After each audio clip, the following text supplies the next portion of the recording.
خود ہی چاہتے ہیں کہ اللہ کے نور کو اپنے منہ کی پھونکوں سے بجھا دیں۔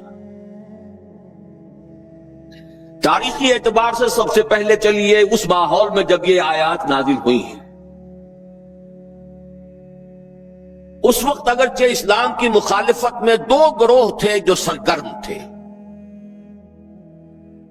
ایک مشرکین عرب جن کے سر خیل تھے مشرکین مکہ، اور دوسرے یہودی۔ چنانچہ یہی بات ہے جو سورہ مائدہ میں فرمائی گئی، لَتَجِدَنَّ أَشَدَّ النَّاسِ عَدَاوَةً لِلَّذِينَ آمَنُوا الْيَهُودَ وَالَّذِينَ أَشْرَكُوا۔ تم پاؤ گے کہ اہل ایمان سے دشمنی میں شدید ترین تمام انسانوں میں یہودی ہیں اور مشرک ہیں۔ مکے کے مشرک یا جزیرہ نما عرب کے مشرک اس وقت جن کے سر خیل تھے، جن کے لیے قرآن مجید میں سورہ توبہ میں ائمہ کا لفظ آیا ہے، فَقَاتِلُوا أَئِمَّةَ الْكُفْرِ۔ ایک طرف وہ تھے جو شدید مخالف اور دوسری طرف یہودی،